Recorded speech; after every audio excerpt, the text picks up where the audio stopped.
If you're looking to jump into trials for the first time this season and dominate your enemies, then this is the build for you. What's up guys, Surf and Torque here, and welcome back to the channel. This video is going to be based on a hunter build that I made for trials and other PvP modes, and what it's going to be using is going to be the Ace of Spades exotic hand cannon and the exotic leg armor lucky pants. This one's going to be fully decked out for Cayde. If this helps you out, make sure you leave a like and consider subscribing for more Destiny content. Let's jump right in. The hunter subclass I ended up using for this was going to be Arc 3.0. For the super ability, I ended up using the Arc Staff. At the time of recording, this is incredibly overpowered and you can block pretty much most projectiles and supers with this, so I chose to use this one. Going on to the ability list, I used Gambler's Dodge. That way when I use my dodge, it recharges my melee ability. For the movement ability, I chose to be pretty tricky here and use Blink. The way Blink works is when you're in the air, when you press the jump button, it teleports you a short distance. So you can kind of teleport over your enemies' heads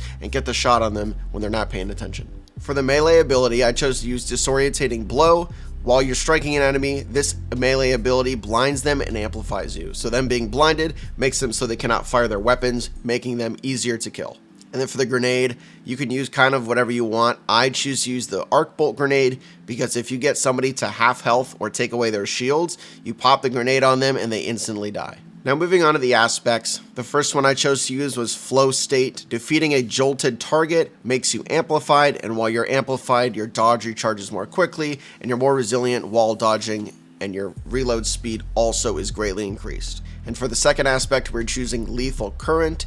After dodging, your next melee attack has increased lunge range, jolts the target, and creates a damaging aftershock. Moving on to the fragments here, first one I'm going to be using is going to be Spark of Shock. Your arc grenades jolts targets, so making them jolted. That's going to help us with the flow state aspect. And if you kill somebody who's jolted, it'll make you amplified. Unfortunately, there is minus 10 discipline on this, but I don't think that'll be able to hurt us too much. Next up is going to be Spark of Focus. After sprinting for a short time, your class ability regeneration is increased. You will get minus 10 mobility on this, but I don't think it's going to matter too much. Third, you got Spark of Recharge. While critically wounded, your melee and grenade energy regenerates more quickly. So whenever you take a lot of damage, you're just going to be able to get your grenade and melee up.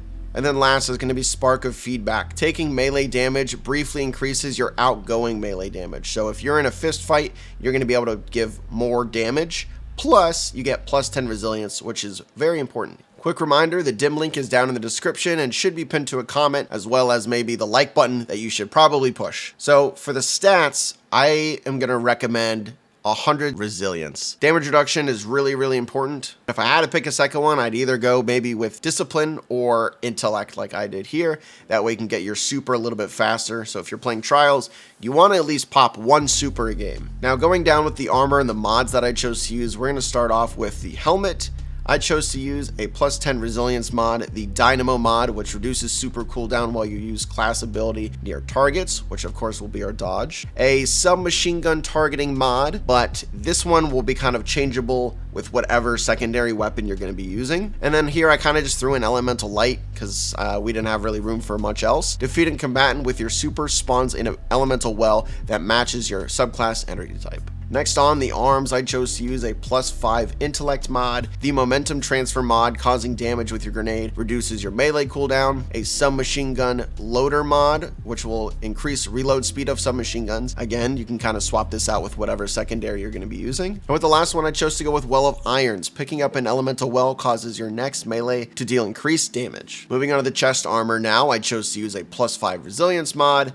I use the seasonal mod of Thermoshock Plating, which will reduce my incoming solar and arc damage from combatants. Unflinching submachine gun arm, which again, you're going to choose something else if you're not using a submachine gun. And then last, Seeking Wells, which elemental wells you create will move across the ground toward nearby players. Now on to the leg armor. We are going to be using the exotic lucky pants. This one has a pretty big perk, which is called illegally modded holster. When you ready a fully loaded hand cannon that deals kinetic damage or a damage type that matches your subclass energy type, each hit from that hand cannon increases the damage of the next shot for a short time against a combatant. Hand cannons ready faster and are more accurate immediately after swapping to them, and it provides a small benefit to the airborne effectiveness stat of hand cannons while the buff is active. So So pretty much what this does is it's going to give you a lot of buffs towards hand cannons. Of course, that's the main weapon we're going to be using today. So these pants seemed like a no-brainer. Plus, it's kind of cool to have a gun and an exotic that are both having to do with Cayde. For the mods here, I chose to use a +5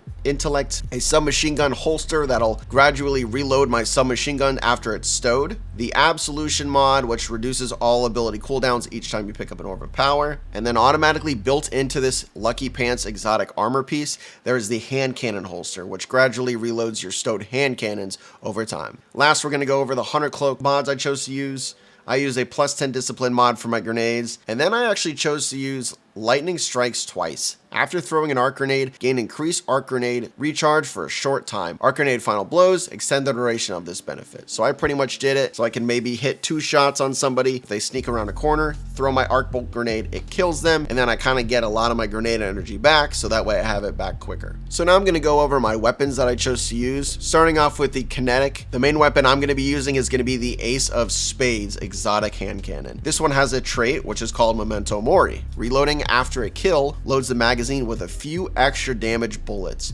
grants radar while aiming down sights, so that's pretty helpful there. The extra damage bullets will stack with your Lucky Pants extra damage, so I do recommend using both of these at the same time. Not only that, this hand cannon also has Firefly, which precision kills with this weapon, increase reload speed, and cause the target to explode, dealing solar damage to nearby enemies. This hand cannon is very popular and very, very good, so there's a reason why it's used a lot. If you don't have Ace of Spades or you don't really want to use Ace of Spades, you can always use the Austringer hand cannon as well. I have one that's crafted with the Eye of the Storm and rangefinder perks. Now going on to the secondary weapons, I personally think that you can use multiple different weapons depending on what map you're playing on, but I'm going to go against the rule of not having 2 primary weapons. The one I'm going to be choosing to use is going to be the submachine gun Out of Bounds. This one is very popular. People really started to notice how powerful it was over in the Iron Banner, but the perks I'm going to be using on this are going to be Subsistence and Adrenaline Junkie. I know a lot of different people are saying a lot of different perks.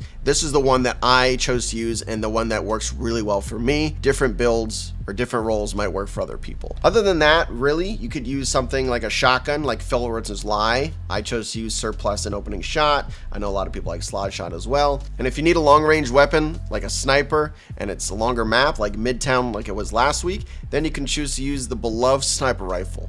I have a crafted one as well, but I have it leveled up to level 4, so I don't have any good perks on it. But there's 3 options for your secondary weapon that I would definitely recommend. And then for your heavy, you can kind of really run whatever. I chose to use the Cry Mutiny just because it was fun to use and it kills Guardians pretty fast. I use Demolition and Swashbuckler on it. But to be quite honest, I don't personally go for heavy a lot. I'd rather my teammates just go for heavy and me use my primary weapon. All in all, with this Cayde themed PvP build, you can absolutely destroy Guardians in Trials, in Crucible, in any PvP mode out there. I would highly recommend giving this one a try, especially if you like using hand cannons. Lucky Pants and Ace of Spades is a great combo that I would recommend to really anybody who's trying to dip their toes into Trials. With that being said, I hope you enjoyed the video. If you did, make sure you leave a like, and make sure you hit that sub button while you're down there as well. We got tons of Destiny content on the channel, and we always got new stuff coming on the way. So stay tuned to the channel, be sure to keep an eye out, and if you watched this far, thanks for watching. I'll catch you in the next one.